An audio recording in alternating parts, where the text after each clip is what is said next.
안녕하세요. 드디어 8번째 시간이 돌아왔습니다. 왠지 7번째 시간하고 옷과 모양새가 다 똑같은 것 같지만 8번째 시간입니다.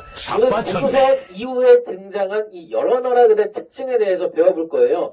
여러분들 이 여러 나라들이 성장했는데 이게 가장 시험 문제 내기 재밌습니다. 왜냐하면 각 나라들의 특징과 풍습을 시험 문제 내기 좋기 때문입니다.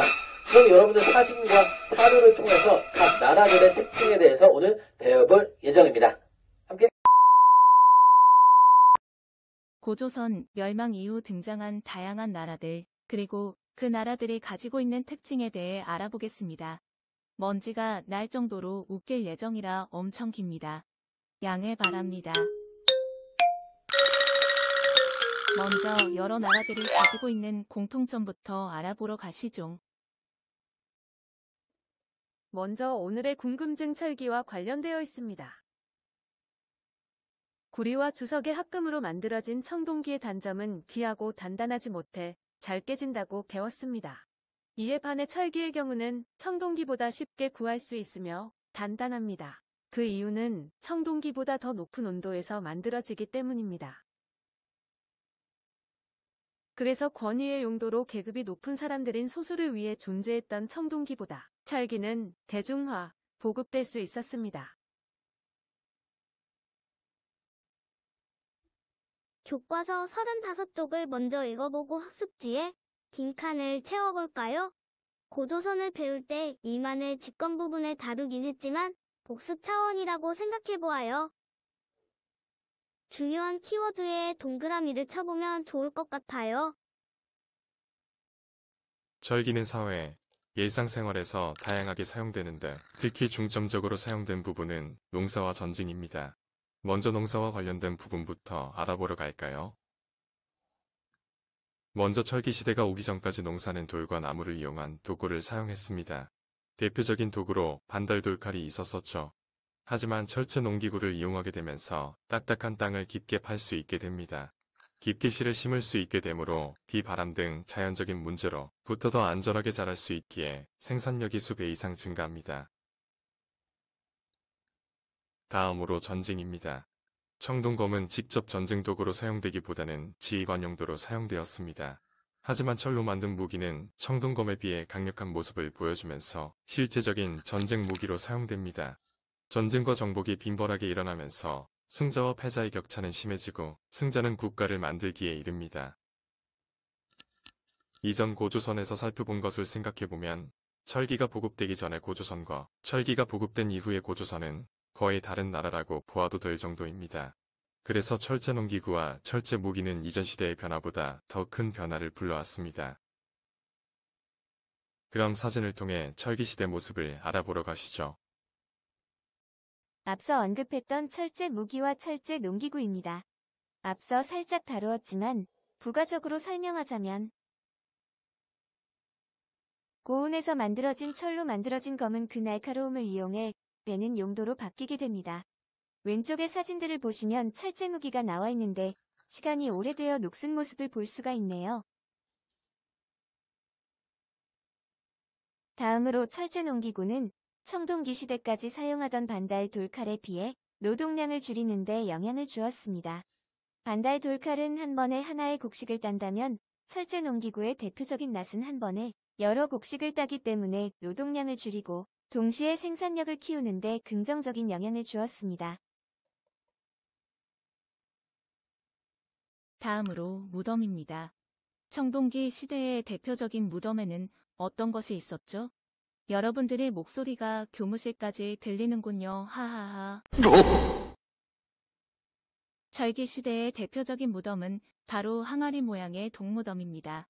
이 항아리에 시신을 넣어 묻었다고 하는군요. 마치 메추리알 같아 보이기도 하네요.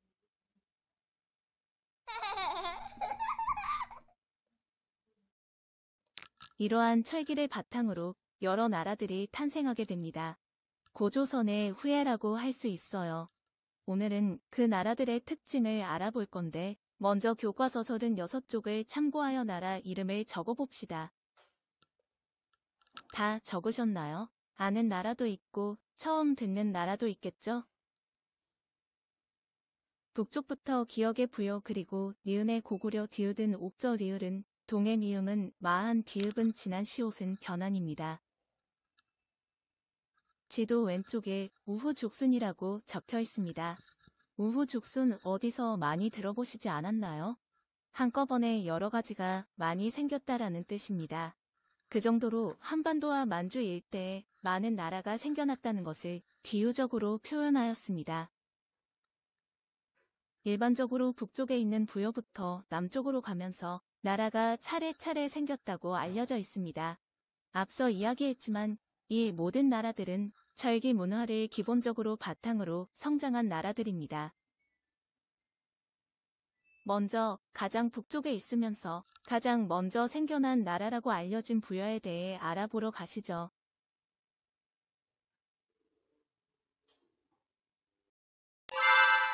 가장 북쪽에 위치한 부여입니다. 강유역에 생겨 굉장히 땅이 좋고 농사가 잘 되는 것으로 알려져 있습니다. 또한 중국과 가까운 곳에 위치해 많은 교류가 있고 자료 또한 다른 나라에 비해 많이 남아 있습니다. 그래서 다른 나라들에 비해서 부여가 굉장히 학습할 내용이 많습니다. 죄송합니다. 유유유.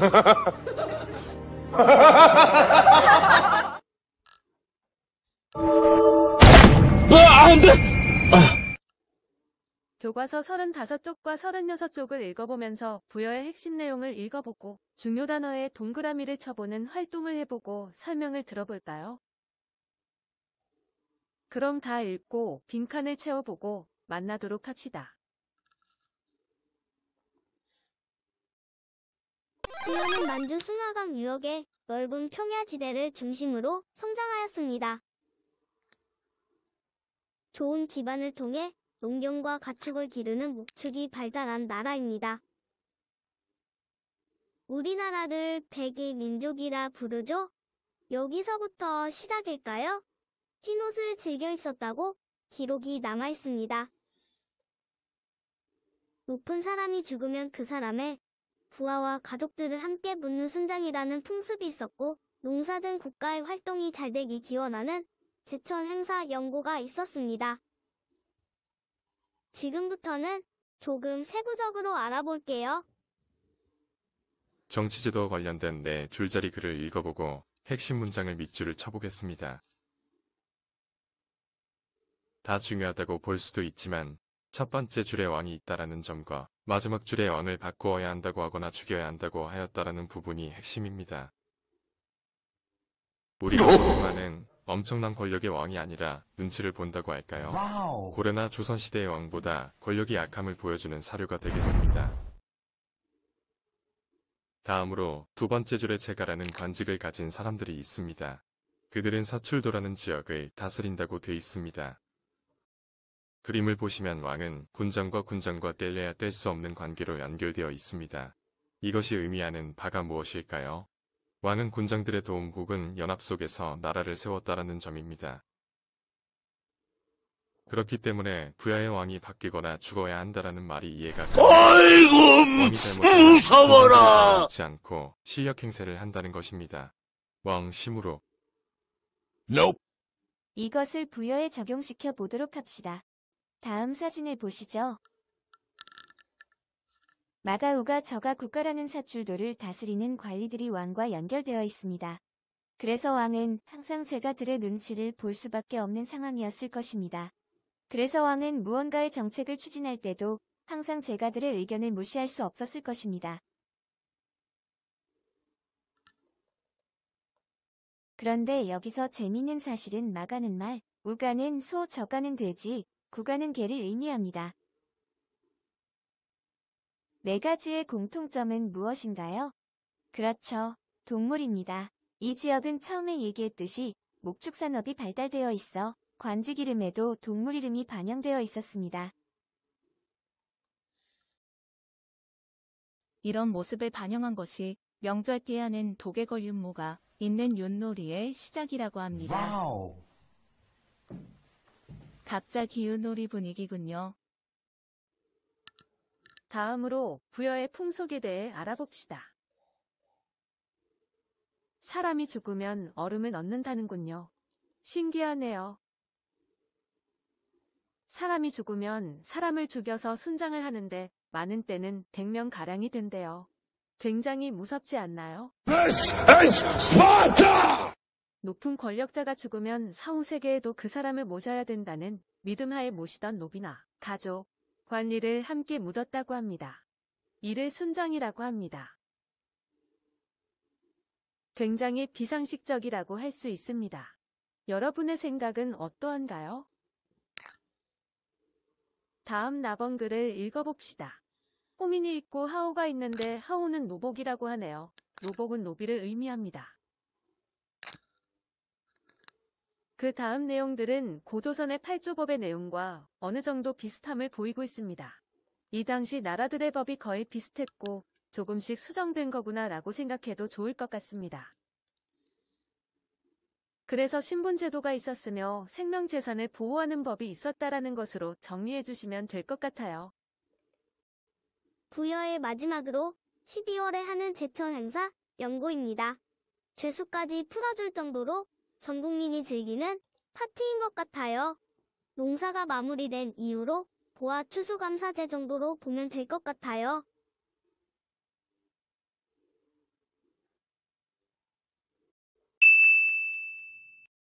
두 번째로 알아볼 나라는 바로 그 유명한 고구려입니다.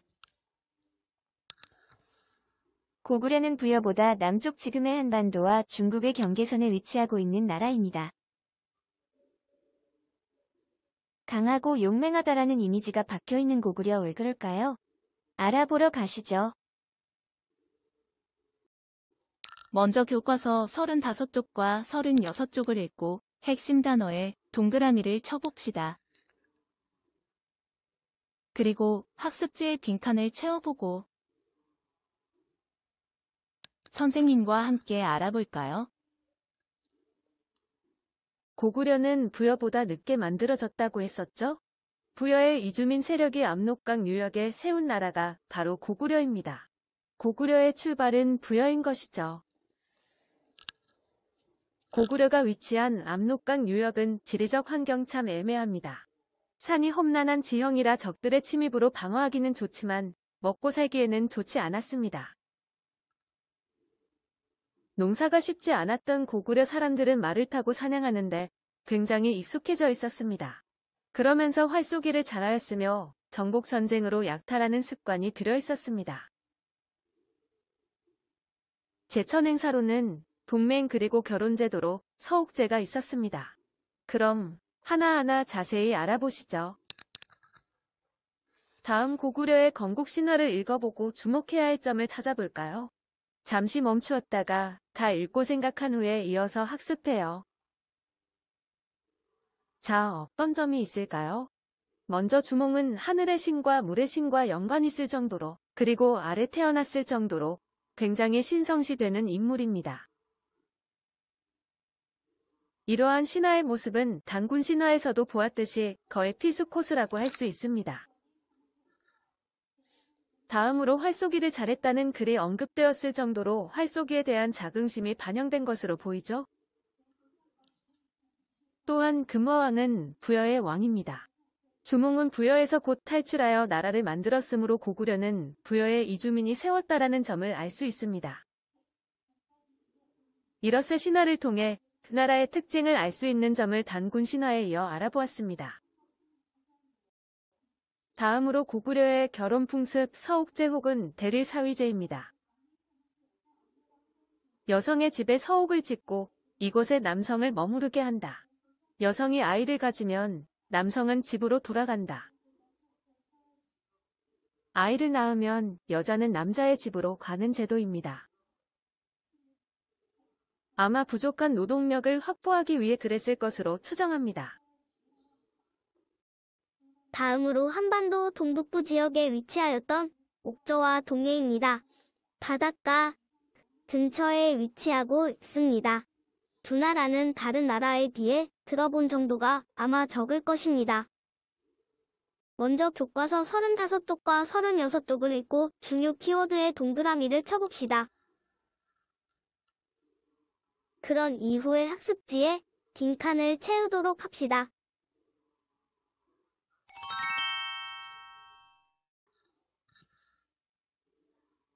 앞서 언급했듯이 옥저와 동해는 한반도 동북부 해안 지역에서 등장하여 당연히 해산물이 풍부한 지역으로 해산물과 관련된 교류품이 많았습니다.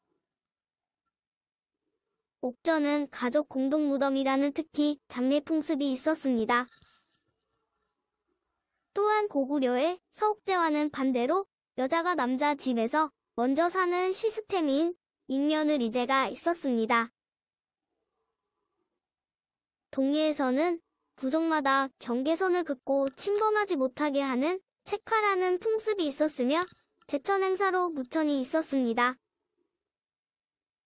그럼 옥저와 동해에 대해 세부적으로 알아봅시다. 옥저와 동해는 부여와 고구려와 달리 왕이 없었습니다. 하나로 통합된 권력을 이루지 못했습니다. 대신 삼로라고 하는 마을의 우두머리들이 각 마을을 다스렸습니다.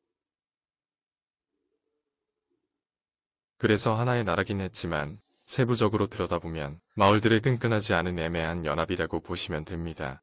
그래서 힘이 약했고 고구려에 항복하고 맙니다.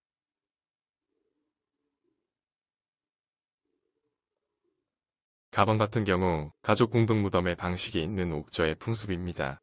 가족 중 한 명이 죽으면 땅에 얕게 묻었다가 뼈만 남게 되었을 때 이전에 죽었던 가족들의 뼈 상자에 담아 보관합니다.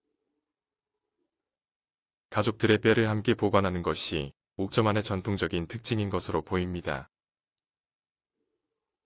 다음으로 부족과 부족 간의 경계를 강조하는 책화라는 풍습입니다.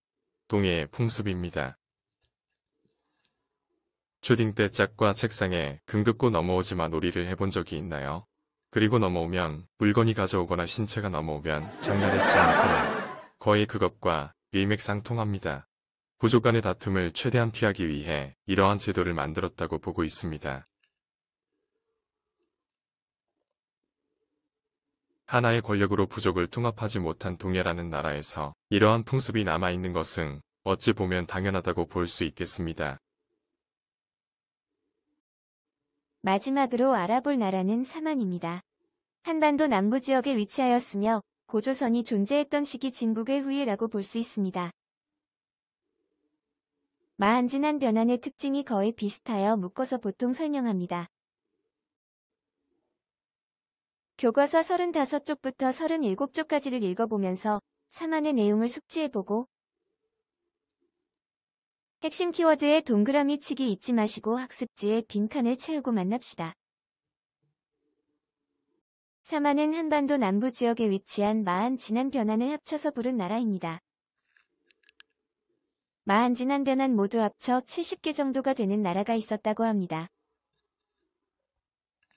70개 모두가 우리는 같은 나라야라는 의식을 보이기보다는 서로 주도권을 가지기 위해 경쟁하였는데 특히 마한의 목지국이라는 나라가 사만의 중심 나라가 되었다고 합니다.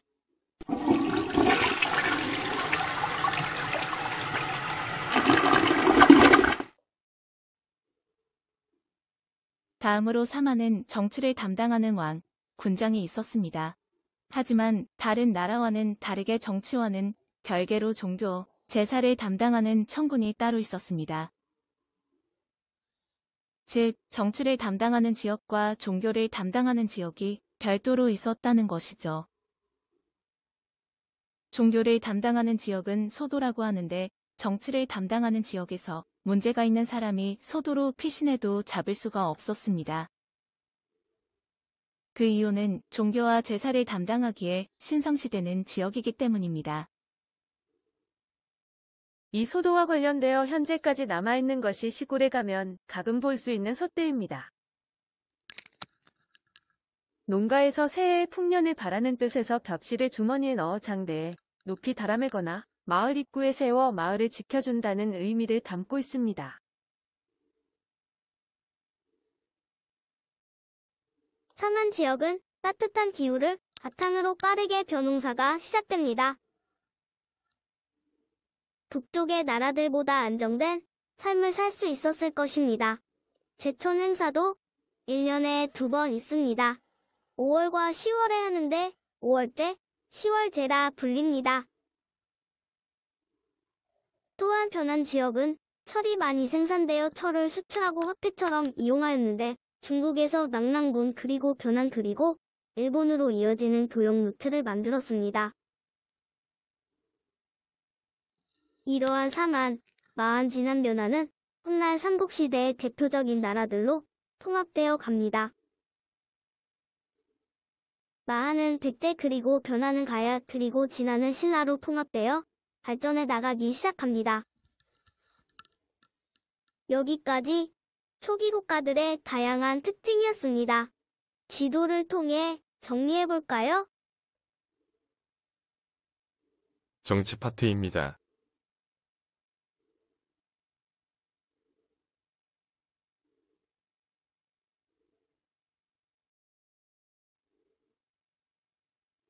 경제 파트입니다.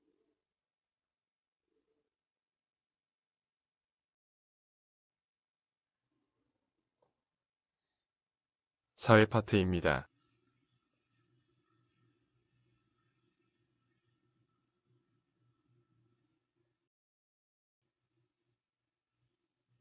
결혼 풍습입니다. 결혼 풍습 중 동에는 조계혼이 있는데요. 부족 이외에 사람과 결혼한 풍습입니다. 부족 간의 안정을 도모하기 위한 방법이라고 볼 수 있습니다.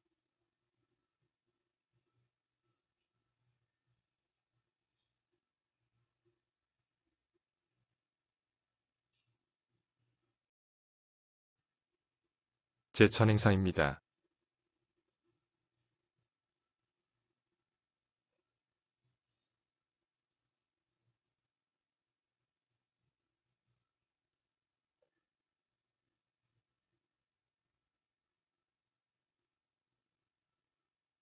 자, 오늘 마지막으로 초기 국가들의 다양한 제도, 풍습을 배워봤는데 이것들이 현재 어느 제도와 비슷한지 적어보도록 합시다.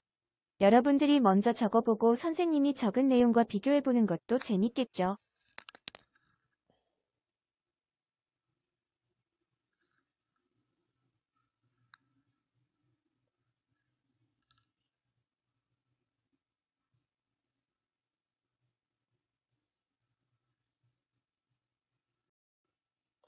각 나라의 제천 행사는 현재의 명절이나 축제, 순장이나 가족공 복무덤은 낙골당 같은 장례 모습, 소도는 종교시설, 책화는 주거 무단 침입죄 같은 것과 비교할 수 있겠습니다. 또 다른 의견이 있다면 등교 계약 때 얘기해주세요. 자, 그럼 이제 오늘 수업을 정리해 보러 가볼까요?